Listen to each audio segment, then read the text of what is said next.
Greetings, Word Horde.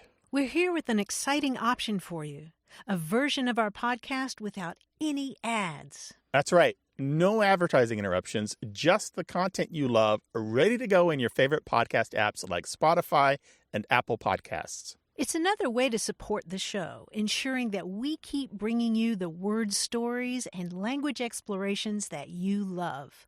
Try it at waywardradio.org/ad-free. And it's affordable. For just a small subscription fee, you can enjoy A Way with Words uninterrupted, except by us. Plus, it makes a great gift. Know somebody who loves language as much as you do? Give them the gift of words. Easy to sign up, easy to enjoy. It's the same A Way with Words, just streamlined for your listening pleasure. Go to waywardradio.org/ad-free. Support us, support the show, and enjoy an ad-free listening experience. waywardradio.org/ad-free. Thank you. You're listening to A Way with Words, the show about language and how we use it. I'm Grant Barrett. And I'm Martha Barnett. Okay, I'm thinking of an animal. It has a head like a cat, feet like a cat, a tail like a cat. It's a cat. It's not a cat. Oh. It's not a cat. What is it? Caterpillar? I don't know.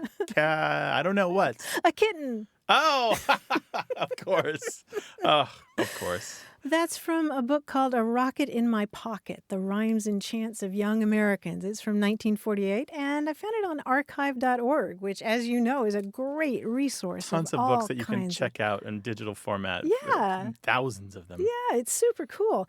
I got another riddle or two for you, and they're a lot harder. I had real trouble with them. Red and blue and delicate green, the king can't catch it, and neither can the queen. Pull it in the room, and you can catch it soon. Answer this riddle by tomorrow at noon. Wow. Yeah. Is that bees or the wind? Your guesses are better than mine. I don't know. Couldn't figure it out. It's a rainbow. Oh, wow. Catch it in a prism, right? Or Catch it in a Queen's prism. Jewels or something okay, like nice. that. Okay, that makes a lot of sense. One more? Yeah. I washed my hands in water that never rained nor run. I dried them with a towel that was never wove or spun. A dew on a spider's web. Dew and sun. Yes. Dew and sun? Is it dew on a spider's web? Yeah. Dew and sun? Dew. Oh, okay. Yeah, dew and sun. I was thinking of the towel. What was the towel? The sun. The drying sun. it out. Okay, gotcha. Got it half right. Wow. When I was a kid, I loved checking books of riddles out of the library. I really did. Man. I worked my way down the Dewey Decimal Shelf. I don't remember the number anymore, but I would just hit them all, one after the other. This is how I encountered Shel Silverstein, which is still a favorite of mine. Just working my way down the shelves until I hit something good. Oh, cool. Yeah. Well, you can do that at archive.org. And the book was called A Rocket in My Pocket. The Rhymes and Chants of Young Americans. 1940s. How great. If you've got rhymes or something that you remember from when you were a kid, from the playground, or something you wrote in a yearbook, give us a call, 877-929-9673, or tell us about it on Twitter at WAYWORD. Hello, you have A Way with Words. Hi, this is Gabrielle Motika. How are you doing? Hi, Gabrielle. Where are you? I am in Beloit, Wisconsin. Beloit. One of the funnest town names to say, Beloit. Beloit. That's the sound of a faucet dripping in the other room. Yeah, I always heard a quarter in a toilet. Beloit. Well, what's going on, Gabrielle? Well, I am the mother of a 9-year-old, a 5-year-old, and an almost 2-year-old. Ooh, mazel And tov. as such, I have the lovely job of needing to teach the English language to complete blank slates. The other day I was looking at my 5-year-old, who is my word lawyer. If there's a way that he can talk his way out of something, he will. So I have to think very carefully about everything I say to him. Oh, boy. And as a 5-year-old is, his pants are not completely closed. And my first thought was, zip up your fly. And I realized they only know the insect or the action. How do I explain, and where does this come from, the word fly to mean a closure of your pants? Oh, boy. Did he do it, though? Because I have a word lawyer at home myself. I love that. No, I said, zip up your pants, buddy. And he did. But there are colloquialisms that we use every day and don't even think about teaching our children. And my oldest is on the spectrum. So everything is very literal with him. Uh-huh. My middle one started speaking at 4 months old, and everything Wow. with language is a game for him. Wow, Oh, 4 boy. months. Yeah. And you sleep when? When the 2-year-old goes to bed with me. Okay. Let me ask you this, because this word confused me for a long time. Do you ever go camping? I used to when I was growing up, and I did see that, there's tent flies, That was which my is, question. again, is a little bit of an unusual word. Right. But it's the same idea there. On a tent, you have a fly, which is the flap in front, right? Mm-hmm. And this is the thing that I think surprises a lot of people when they dig into this. The word fly in this case doesn't refer to the zipper itself. Nor the opening. Nor the opening. It refers to that flap over the zipper. Mm-hmm. That's a fly, just like a fly on a tent. Which is why you have button fly jeans. Exactly. Right. Exactly. Yeah. So it has to do with that flap and the idea of fly being an old word for flap. Okay. I was wondering about that. I put it out to my friends who have we have a rather diverse set of interests and skills, including reenacting, and one of my friends said, well, maybe it has to do with cod pieces. And I'm like, how do you get cod pieces from fly? They're thinking about fishing? I don't know. Yeah, I don't know. Yeah, well, it does have to do with the history of men's fashion and the fact that back in the day, you did have a flap that went over that part of the anatomy. Okay, so it's the flying one piece of cloth over another. Right, kind of flapping like a wing does. Well, but also looking a lot like folded wings, whether on an actual housefly or on a bird. They have this interesting way of tucking in and covering a space, right? So it kind of came from people observing nature around them. It's not 100% clear that that's the origin. How they talked about it. It's not 100% clear, but clearly there's something happening here between the word fly, the idea of flap, which is also wing-related. Certainly there's something happening here. So that's pretty much it. And you mentioned button flap. Originally it was buttons there, and the zippers only came later. Mm-hmm. I only recently learned that zipper originally referred to boots, like galoshes that had zippers on them. I did not know and that. And zippers only were added to clothing later on. Thank you very much, Gabrielle, for your call. We really appreciate it. And good luck thank you teaching. for answering my questions. Good luck filling those blank slates. Thanks. It's an awesome You have a lovely responsibility. day. You Okay. too. Bye-bye. Bye. I do like the idea of the word lawyer children. I think I've told you this once. My son still does this, but I'll say, stop jumping on the bed. He's like, I'm not jumping. I'm boinging. I'm like, oh, don't do that. You know what I meant. I'm not throwing, I'm tossing. 877-929-9673. We love talking about words that kids say that maybe aren't quite right, and then your whole family adopts that word. Mm-hmm. And we had an example of that from Rebecca, who sent us a tweet that said, a friend recently mentioned that her eldest could not say Pentecost, but instead said polka dots. Now all the kids say it, and they make a point to wear polka dots to church on Pentecost Sunday. How nice is that? That's adorable. Right? Yeah. So, Polka dot Sunday. Right? Preparing for polka dots. 877-929-9673.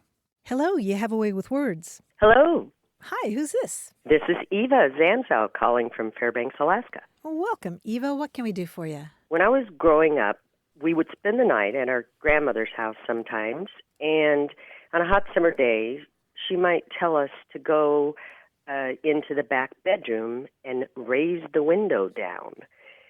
And we just thought that was the funniest thing, and would giggle, but I never understood why she said, raise the window down. And I'd think about it as I got older, and I thought, well, I wonder if it has anything to do with the type of window, and that's as far as I got. Okay. So when she said raise the window down, she meant open it to let some air To in? open the window. Okay. And where was grandmother's house? It was in San Jose, California area, but she was from Texas. Okay. Okay, good. And have you heard that anywhere else? You're in Alaska now. I assume you've been some other places. Is this just one person this one time? I only heard my grandmother saying it, but I mentioned it to a friend from Georgia, and I asked, have she ever heard that expression? And she says, oh, yeah. Ah, yeah. And my great-grandmother, my grandmother's mother, was from South Carolina. So I'm just wondering if it's a Southern expression or if it really had something to do with the windows. Yeah, the kind of window. Martha, you are from Louisville. You have family from North Carolina. Mm-hmm. As a representative of the South, do you feel like this is part of your vocabulary or something your family said? No, it reminds me of when my dad would talk in the car about the need to run the glass up. Run the glass up. Run the glass up, which meant roll up the window. Mm-hmm. But no, raise the window down, I never heard. Yeah, Eva, I see it here and there. I've heard it over the years. It is not that common. It is mostly thought to be Southern, especially by Southerners, but I do find examples of raise the window down or raise it down, meaning to open a window, scattered throughout the country in print over the years. It has never been really that common. There is one entry in the Dictionary of American Regional English, and there's an interesting citation there which has the opposite meaning. Raise the window down appears to mean to close the window, to shut it, to prevent the rain from coming in. And so I'm wondering what you're wondering. If there was a particular kind of crank window, I was imagining what are those louvered windows called? I forget. There's a fancy name for those. Jalousie windows? Jalousie windows. Sometimes they have the crank on the side where there's a crank action and the window is closing, and the same crank action will either open it up or close it. But again, it's not very much has been done in the dialect studies to find out information about this. Even I don't know very much about it either. That's the extent of it. Yeah, I was wondering if it had to do with, double hung windows where you could open them from the top or the bottom. Oh, nice. I like that. Could be. So there'd be some kind of contradiction about what raise and down meant. Yeah. Yeah. Right. So if you wanted to put the window down, what would she say? I don't know. Lower the window up? I guess the opposite. Interesting. I think she might just say close the window. Yeah, close the window. Okay. Yeah. Well, I think it's time to gather some data on this.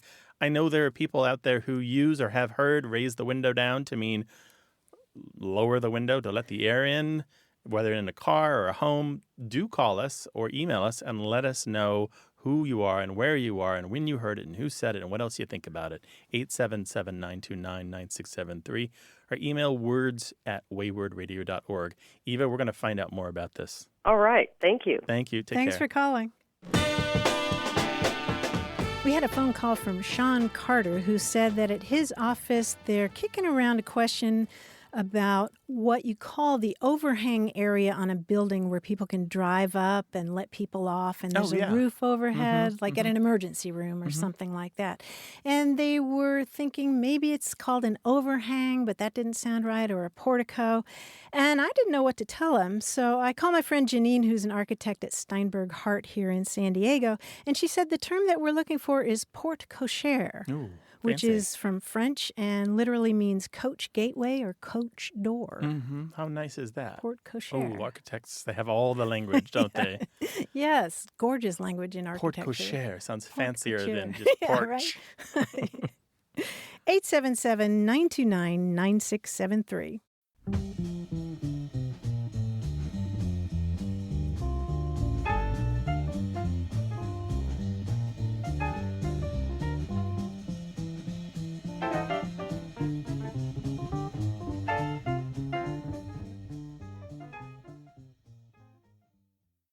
Got a minute? We need your help. Head over to gum.fm/words and share your thoughts in our quick survey. Your feedback matters. It's the backbone of our show's success. Thanks for making our show even more successful. That's gum.fm/WORDS. Thank you. You're listening to A Way with Words, the show about language and how we use it. I'm Grant Barrett. And I'm Martha Barnett. And joining us on the line from New York City is our quiz guy, John Chinesky. Hi, John. Hi, Martha. Hi, Grant. What's up, bud? I mentioned before that I have a degree in drama, so I love plays. And I think today's quiz is going to be about plays. It's a good thing that our greatest playwrights have always been good spellers. Otherwise, we might have ended up with the simply awful Tennessee Williams work, The Slag's Menagerie. Okay. Can you imagine? All right, I'll describe a play from this alternate, terrible spelling universe. It will be a mashup of the original play and the misspelling. There'll be one word misspelled in each title. You tell me the misspelled play, all right? For example, in this Shakespeare work, Titania, Oberon, Puck, and all the fairies are packing heat. Now, that would be A Midsummer Night's Armed. Oh, gosh. Okay. Got it? All right, there's plenty of Sure. clues in here, too. I'm sure you'll get it. Let's see how you do. Oscar Wilde offers a lighthearted romp in which an idle young gentleman convinces his California friends that he's from New England. I want to see that one. Yeah, that sounds pretty good. The importance of being Eastern? Yes, the importance of being Eastern. Yes, very nice. Thornton Wilder's meta-theatrical play about sleepy Grover's Corners, its residents, and how they do whatever it is they feel like doing. Our wont? Our Want. Oh, Yes. I want. I was thinking, what else could that become? Arthur Lawrence and Stephen Sondheim offer a sort of musical mashup of Romeo and Juliet and Julius Caesar, in which all of the Jets take a shiv to Tony on March 15th. West Side Story know. becomes... West Ides story? West Ides Nice. Story, yes. All right, in this black comedy play, later made into a Frank Capra film starring Cary Grant, two eccentric ladies work in a traveling circus, and they poison lonely men and hide them in their basement. Arsenic and old Yeah. lace, but... Carnies and old lace. Carnies and Old Lace, yes. Good. Again, that's a play I would go see. That I would go see. William Shakespeare, so good he could even create a rollicking comedy from a nature documentary about the breeding of small mole-like mammals. The mating of the shrew? The Mating of the Shrew, yes. NSFW, by the way. Well, not safe for the kids. Don't bring the kids to this one. More Shakespeare. This time he turns a famous set of words from a Game of Thrones around, and the Starks find that it's not as cold as it's supposed to be. So winter is coming turns into...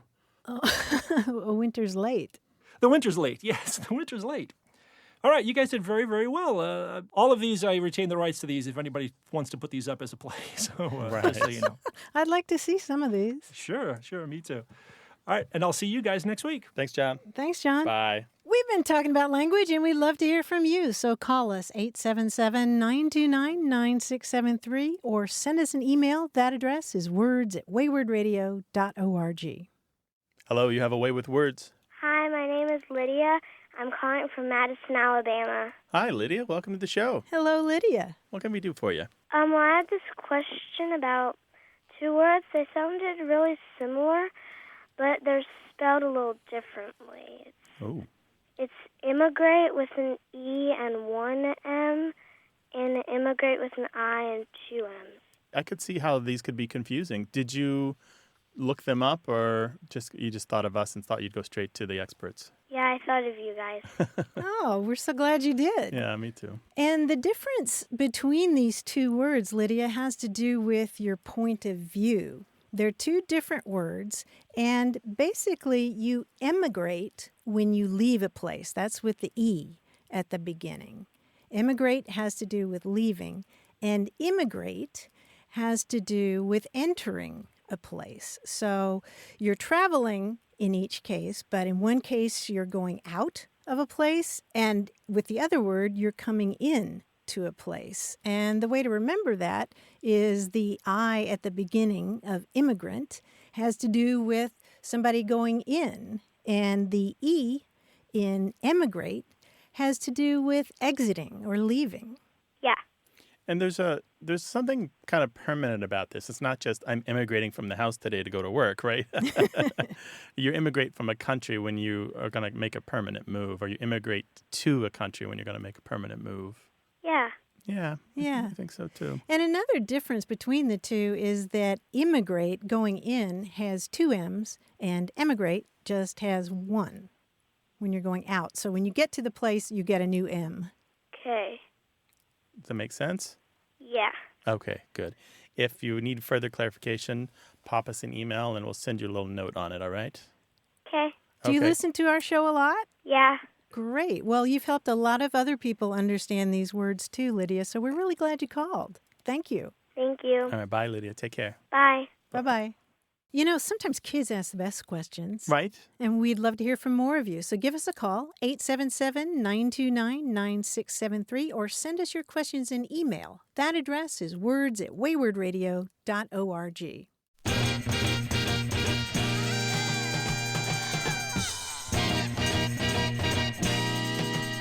Remember our discussion about the option to change your first name? Mm-hmm. That prompted an email from Michelle Casmer in Tallahassee, Florida. She writes, "When I started kindergarten, the teacher asked each of us if we went by a name other than the one appearing on her roster, like Jamie instead of James or middle name Patrick instead of a first name. And she wrote the preferred names we told her on our crayon boxes, reinforcing for us how to spell our names and reminding her of what we liked to be called. I told the teacher with 100% confidence that I had always been called Shelley by my family and everyone else since birth. I spelled it out for her carefully and very emphatically, Shelley. All the students in the class and the teacher called me Shelley. I wrote Shelley on all my worksheets and so forth. Imagine my mother's 100% surprise and shock on parent night when she couldn't find my desk nor any of my written work because they didn't use surnames on their written work. The conversation reported to me between my mother and the teacher sounds priceless. Prior to the first day of kindergarten, I'd never been called Shelley. I didn't know anyone called Shelley. There was no reason at all except in my own 5-year-old head for this change, including this slightly idiosyncratic spelling.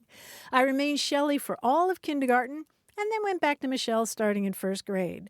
I still can't explain solidly why I did it, and I hadn't thought about it for some time until I heard your show." Oh, kids are the best. I love that story so much. It reminds me of my 5-year-old mind and how I was so sure of something. Just absolutely, no question. I just absolutely believed that when I grew up, I was going to be a boy. And also that I could dig a hole in the backyard and go all the way to the other side of the world. And I tried. And we got about 2 or 3 feet down. But, when you're 5, you just kind of... Yeah. The world's things are possible. Right. And imagination is unlimited. Right. Yeah. And my name is Shelley. I just love that story. Oh, Michelle, that is Shelley. That's a wonderful story. Thank you for sharing that with us. We're still looking for your tales of changing your first name. These are good. We love them. Why? And serious stuff, too. As an adult, why did you decide that you had a different name? What worked for you? How did it finally click and you knew that's who you were meant to be? 877-929-9673. Your email, words@waywardradio.org. Hello, you have a way with words. Hi, Grant. My name is John Furter. I'm calling from Bismarck, North Dakota. Hi, John. Welcome to the show. Hello, John. What can we do for you? So I have a word search question. I am enrolled in an online program for veterans who have gotten out of the military or have returned from a deployment. And that program works with processing emotions, things like that. Well, one of the things it talked about was that we're always feeling emotions or feeling feelings, and we're working on trying to identify those. And the emotion I can't seem to identify is what I'm calling middle emotion. And so I basically put all of our emotions on a timeline from 1 to 10. 1 being, clinical depression, something like that. 10 being, complete euphoria. But I can't figure out what number 5 would be. If you are dead center in the middle, what would be the word for number 5? And I actually there's a peer mentor program on that program, and I chatted with somebody on there, and we tried to come up with some words, and one of the words he came up with was insouciant, which I really liked, but I had to look it up because I wasn't familiar with it. And the definition was free from worry or anxiety. And I was like, that still doesn't seem quite right. And so after I did that kind of searched around for that for a little while, I figured I'd give you guys a call and kind of figure out and see if you guys had any ideas. Yeah, I agree that insouciant isn't really the right word. To me, it's a little more about carefree, even when you should have care. Insouciant isn't really that neutral middle word. And the other word that he came up with was also apathy, but I was like, typically apathy is associated more with the depression side of it. And I was like, so that's a little bit more down towards that one side. So it's a tough word to come up with. And you don't want to use a word like normal because everyone's normal is different, right? Correct. Well, what's wrong with neutral? Neutral is actually not a bad word. Not a word I typically would associate with an emotion, but that could work. The other one I was thinking of was the word zen. Z-E-N? Yeah, it was because the way I look at it is it's kind of one of those things where as soon as you identify the emotion or that you're feeling it, you're not feeling it anymore. Yeah. Another one you might try is affectless, although it's a little jargony. Your affect is your demeanor, your emotions, what's happening with your composure. And so affectless means you are neither one thing nor another. You're without affect. I think of affect as what's projected. Like you talk about somebody with a flat affect. Right, so it's all about what is seen rather than what is felt. Yeah, that's my sense of it, but I don't know. I do like neutral. That was one of the first words I wrote down.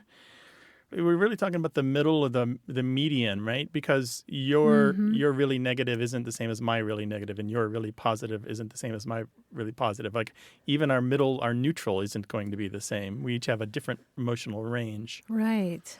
It's your 5. Well, and I don't think that everybody's would be the same, but I think the word for it would be the same. I mean, somebody's sad is not the same as somebody else's sad. Somebody's, happy is not the same as somebody else's happy. But, I mean, each person has a happy, each person has a sad. Right. So I would also argue against the word Zen, which was one you suggested. Zen has got the religious, spiritual connotations that I'm not sure apply here. If we want something a little more clinical and direct, Zen isn't going to work. Right. Yeah. I mean, and like I said, I've just been kind of searching through words and looking here and there to see what I could find, and it's been a tough one to come up with. Well, I'll tell you what we'll do, John. We'll throw this out to our listeners and see what they come up with. All right. Perfect. We appreciate your call, John. Thank you for the thoughtful question. Bye. Bye-bye. If you've got a word for John, what is the name for the middle emotion, exactly halfway between very negative and very positive? Let us know, 877-929-9673, or email words@waywardradio.org, or tell us on Twitter @WAYWORD.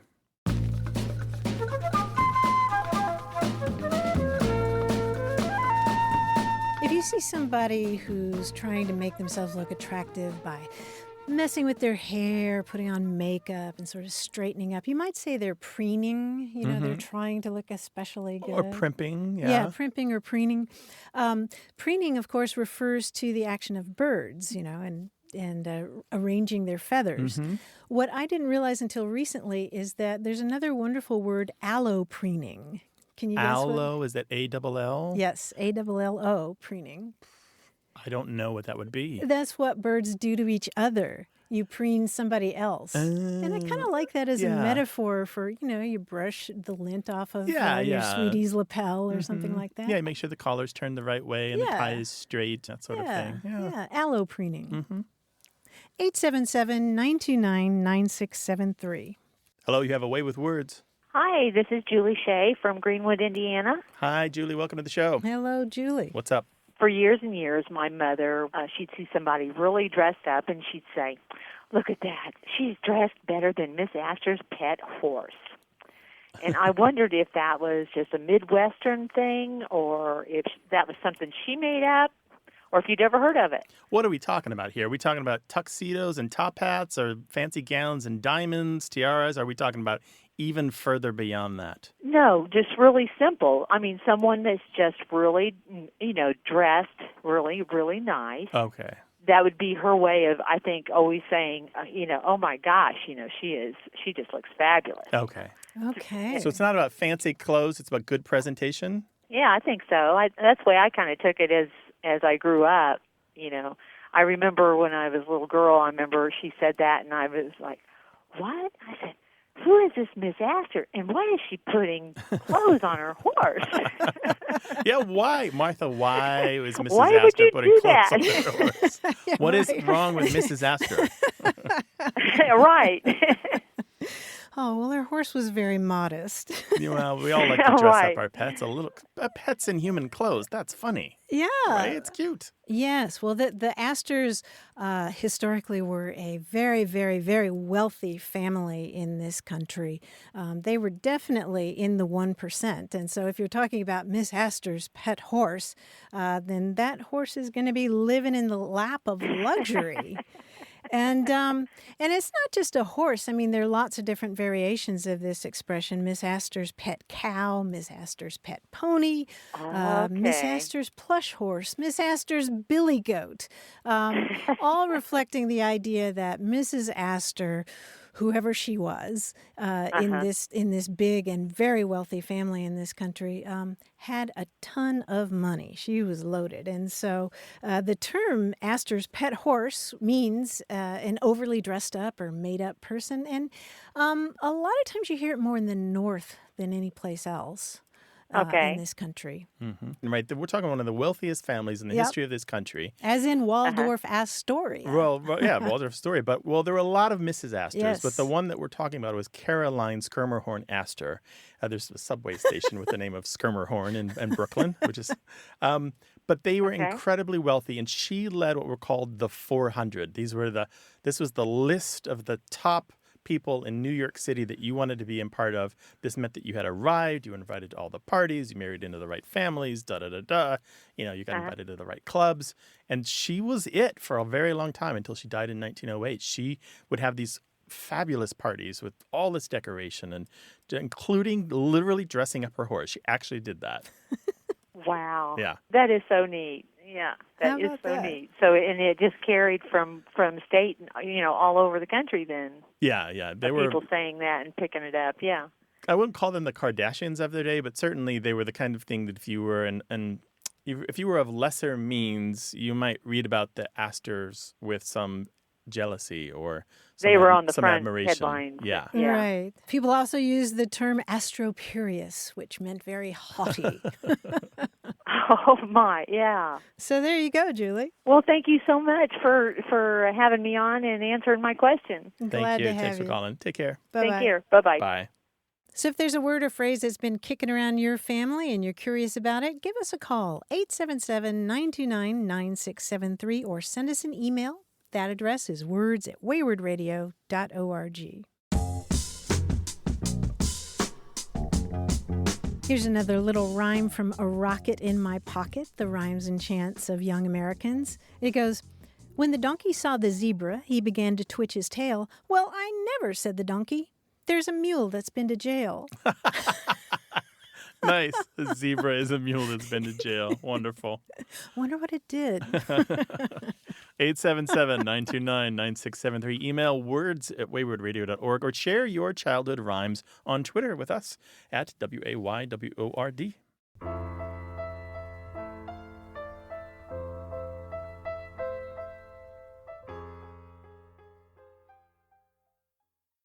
Hey, we've got something special for those of you who love our show but could do without the ads. That's right. Imagine a way with words, the same engaging conversations, the same deep dives into language without advertising interruptions. We're talking about our ad-free podcast feed. It's sleek, clean, and it's just for our supporters. It's at waywardradio.org/ad-free. It's inexpensive, easy to sign up for, and works with all major podcast apps like Apple Podcasts and Spotify. It's an affordable way to support the show and get a seamless listening experience.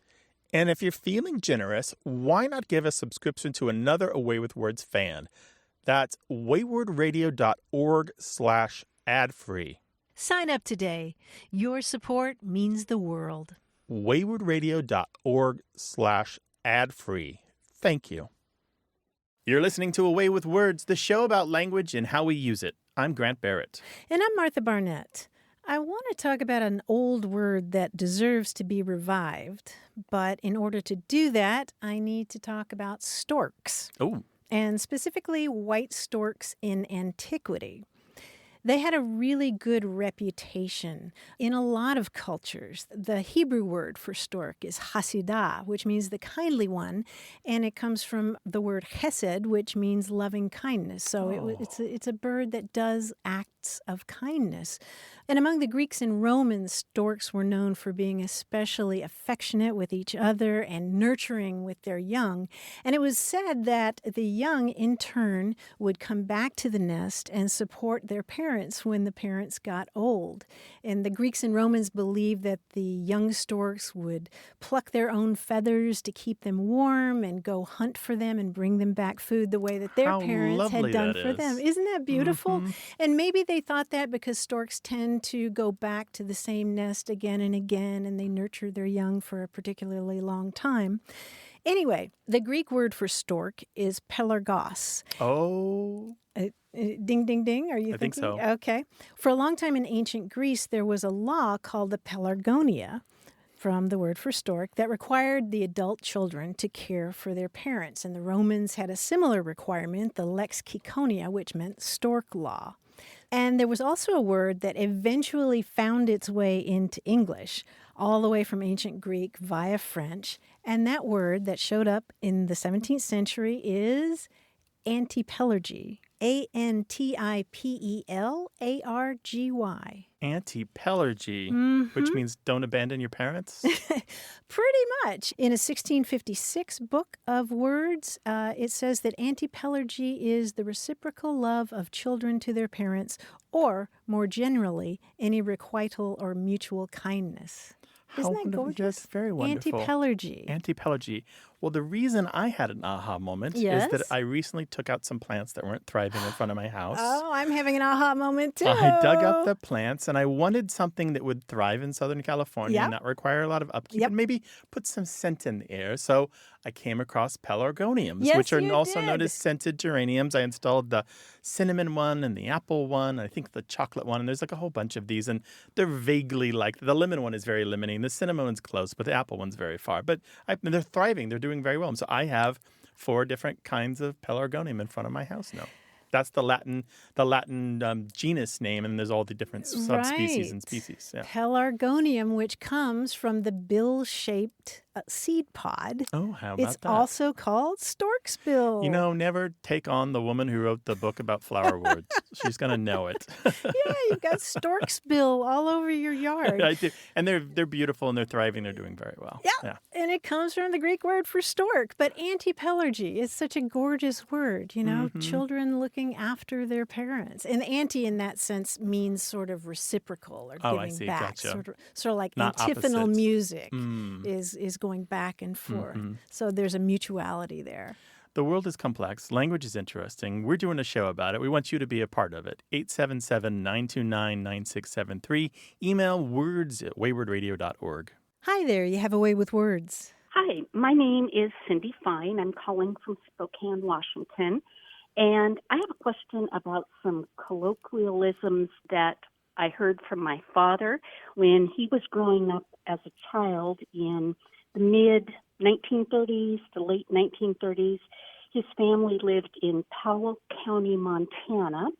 That's east of Missoula, west of Helena. And his father worked as a miner.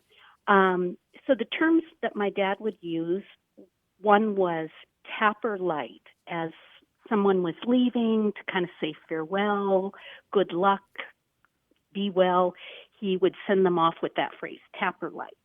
And I think that comes from a mining term like using dynamite to work with, and you would want to be careful and tap it lightly. And then the other one is high grade. So he would use that like we're passing the salad bowl around, and he would take all of the best tomatoes out of the bowl, and he would say, I'm going to high grade it. And maybe that comes from like taking the best ore out for yourself. I don't know. But I love these little phrases, and I wonder if you can kind of clarify my understanding of them and maybe know of any others. Well, it sounds like you're on the right track, frankly. It sounds like you really nailed them. Your granddad was a miner. You picked up some language, and that sounds about right to me. The tapper light one really, I find to be very affectionate and is still used somewhat today. It's kind of localized now in Butte, Montana, but one time it was fairly widespread in the West. You can find it in old newspapers throughout all of the mining region in California, Nevada, and other places. And it is what you said. It's about trying to be gentle when you're mining to avoid premature detonation of your explosives.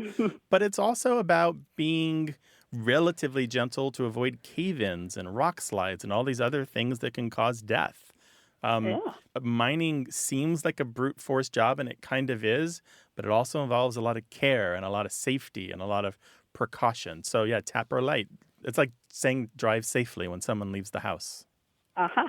Yeah. Take care. Take care. Take it easy. And the high grade is still used today. Mm-hmm. So imagine back in the day when things were a little less sophisticated and it was basically guys in holes with pickaxes, digging. And sometimes if they came across a good vein or a particularly good nugget and they could pocket it, they would pocket it. They'd take the best stuff right off the top. And the harder to get ore would be what would go out in the wheelbarrows and the rail cars and what have you. So these days you might high grade the M&Ms out of the trail mix when you're hiking with somebody. Exactly like that. And that too dates to the early 1900s.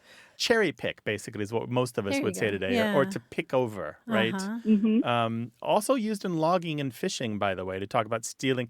Well, a common trick even now is you sell land for timber, but a devious person will go through and pick out the best trees before selling the land and take them. And that's high grading those trees. Also called in logging, gutting a show. To gut a show, yeah. Didn't know that. So anyway, so both these terms are mining. And I just love that they're still out there. It feels like sometimes that the colorful language of the world is being washed out and replaced by stuff that doesn't have the charm for me, like video game language, which is fine. It just doesn't feel as close to the earth to me. Yeah, Cindy, do you still use these? Not often, but it just kind of has this little soft spot in my heart when I do hear them. Yeah. I feel the same way, even though I don't have the tradition of miners in my family. I feel the same way. Those linguistic heirlooms. So, Cindy, thanks for your call. We really appreciate it. Thank you. Thanks for calling. Bye-bye. Our show is heard throughout the mining region, even now in Northern California and Nevada and Wyoming and Yellowstone in that area. I'd love to hear more mining language, frankly. I think it's out there. Bring it. 877-929-9673 or email words@waywardradio.org. Hello, you have a way with words. Hello, this is Alex calling from Amarillo, Texas. Welcome, Alex. How can we help you? Yes, I have a question for you. It kind of started out as a little bit of a pet peeve. I noticed people would say forward instead of forward. And as I paid attention to it more and more, I noticed that it was happening on the national stage too, like with elected officials, politicians, reporters, so on and so forth, to the point where I realized that I hear it more than I actually hear forward. So when exactly did this shift kind of happen? I don't know, it just seems really accepted nowadays. So we're talking about the word forward, F-O-R-W-A-R-D, right? Yes, sir. And how do you say it? Do you say forward or forward? I say forward. Forward. And are you finding any other patterns in the people who say this? Are they of a certain education level or a certain part of the country or anything like that? No, not really. Like I said, I've kind of noticed it on the national scale because I work in the news media and I'm hearing reports from all over the country all the time. And I just hear it more often than not. Yeah, it's a thing for that first R in forward to be dropped. And there are records that linguists have compiled that show it's been happening for at least 100 years. There's a process called dissimilation, which I realize is a wonky word, but it's one of the ways in which we drop sounds from words. And in this particular case, what's happening is when a sound occurs more than once in a word, sometimes we drop one of those instances of that sound, especially when the sound occurs between a consonant made with the lips and one made with the tip of the tongue. And that's literally what's happening here with forward. And you find this in other words. It's not only forward that you hear. You hear governor with that first R dropped, governor. Particular, particular. Surprise is a very common one. It often comes out as surprise. That first R is gone. Paraphernalia. Paraphernalia. Albuquerque.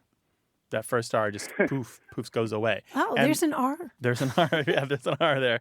And there's a really nice paper by Nancy Hall called R Dissimilation, Dissimilation. And it's very wonky, very academic, but there's lists in it of words that go through this dissimilation, and she tries to explain in a reasonable way the patterns that she sees. And I think she's done an excellent job of showing that isn't just one-offs, but there's a real physical thing happening in the mouth. There's something about these words and the order in which the sounds occur that is forcing us down a simpler path when we speak. And this happens a lot in English. Actually, every language goes through this.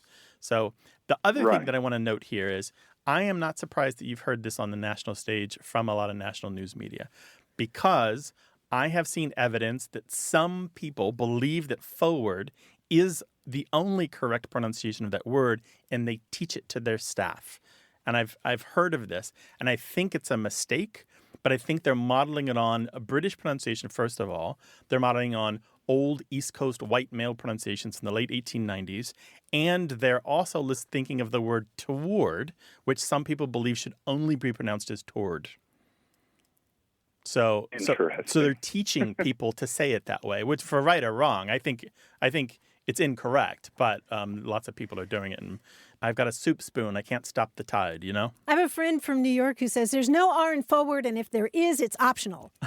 Like neither R is in forward? What is forward? Forward. She also says always. Always. You know, sounds that like W. Sounds like she's got some speech things. Now, there are people, by the way, who pronounce forward to rhyme with Ford, F-O-R-D. And as a matter of fact, there are people who say the word forehead and the word forward, they rhyme. They sound like homophones. Ford. Yeah, it's very interesting. So anyway, one thing I want to note before we go, Alex, is I counted 9 different pronunciations that are possible in the United States of the word forward. Really? Depending where you are, what your background is, whether or not you have artfulness or rhoticity, that is, you come from a dialect culture where the R is not pronounced in certain circumstances, and other things.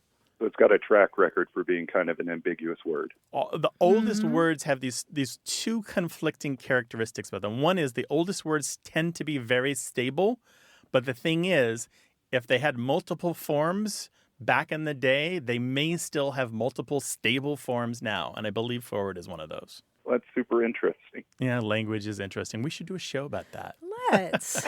Anyway, I hope you come away a little reassured, Alex. No, yeah, I do appreciate it, Grant and Martha. All right, call us again sometime with your observations, all right? All right, We look forward to it. Take care. I want to share the name of that paper one more time. Yeah. I think it's going to be too wonky for most of the audience, but the lists are good. The list of words that undergo this dissimilation. It's called R Dissimilation, Dissimilation, and it's by Nancy Hall, and it's freely available in PDF form. Check it out. And give us a call about your language question, 877-929-9673, or send your emails to words@waywardradio.org. Hi, you have a way with words. Hi, this is Tess Cootie Anders, and I'm calling from San Antonio, Texas. Welcome, Tess. Hi, what Tess. can we do for you? What's up? I grew up with my dad and my grandfather playing this game with us. Kind of a boogeyman game where they would chase us around and say, "Old Sandy Mocus is coming to get ya." And I guess, like most kids, I assumed all granddads and dads played the Sandy Mocus game, and sort of forgot about it as I grew older. And after our father passed away, my sister and I were, reminiscing and talking about it, and it occurred to us that probably no one else knew what a Sandy Mocus was, and when we asked, no one did. And all these years later, we've really wanted to know, was it something unique to our family, or was it something regional from where my parents grew up? And just what was the etymology of a Sandy Mocus? What is it? All right, spell that's that our for question. us. Spell that for us, will you? So, here's my best guess. Santy Mocus, as in S-A-N-T-Y, and we've imagined Mocus to be either M-O-C-U-S or M-O-K-U-S. At least that's how it seemed to be enunciated as, we were being chased. Sure. Yeah. There's a clue in what you said a minute ago, about the boogeyman. And I think this is the answer. Martha, don't you think? I think this is one of the many names for the devil. Mm-hmm. There are in English probably more than 1,000 names for the devil because it's less important now, but it used to be important that you never named the devil. Did you always come up with an indirect reference when you needed to mention the devil? Mm-hmm. Mentioning him makes him present and involves him in your life. And there are similar sounding terms that aren't quite the same, but I could see how a corruption would get you to Santimocus. One of them is tantibogus. Another one is tantrabobus or tantrambobus, something like that. Mm-hmm. And these are listed in some of the older dictionaries and some of the reference words that kind of specialize in gathering up language from old tales and old stories. I don't know for sure that that's the origin of Old Santimocus, but boy, it sure sounds like another name for the devil. I think that makes sense. I mean, so my grandfather was a pastor, his father was a pastor. So the idea of, the devil being an important character in our lives would definitely resonates. Yeah. Any other description of this character, Old Santimocus? Only by their actions, maybe. So, whenever either of them played this game with us, they sort of always raised their hands above their heads and, raised their shoulders in sort of a menacing fashion and sort of lurched about. And it was just I think the implication was that it was a creature. Yeah. Uh-huh. And you would run squealing through the house, right? Yeah. I mean, this says a lot about our family, possibly. I don't know, but it was a lot of fun, and that resonates. I feel like that could be it. Mm-hmm. Well, if anybody else grew up with Old Santimocus, we're going to hear about it. I hope so. I hope you do, and I really, really appreciate the insight. Thank you so much for your call. Absolutely. You all have a great day. You too. Take care. Thanks, Tess. Okay. Bye-bye. Bye-bye. Well, if you ever heard of Old Santimocus, we'd love to hear about it from you.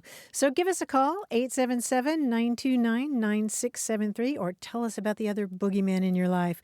Send those emails to words@waywardradio.org. Thanks to senior producer Stephanie Levine, director Colin Tedeschi, editor Tim Felton, and production assistant Tamar Wittenberg. You can send us a message, subscribe to the podcast, get the newsletter, or catch up on hundreds of past episodes at waywardradio.org. Our toll-free line is always open in the U.S. and Canada, 877-929-9673.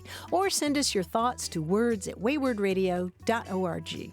A Way with Words is an independent production of Wayward Inc., a nonprofit supported by listeners and organizations who are changing the way the world talks about language. We're coming to you from the Recording Arts Center at Studio West in San Diego, California. Thanks for listening. I'm Grant Barrett. And I'm Martha Barnett. Until next time, goodbye. Bye.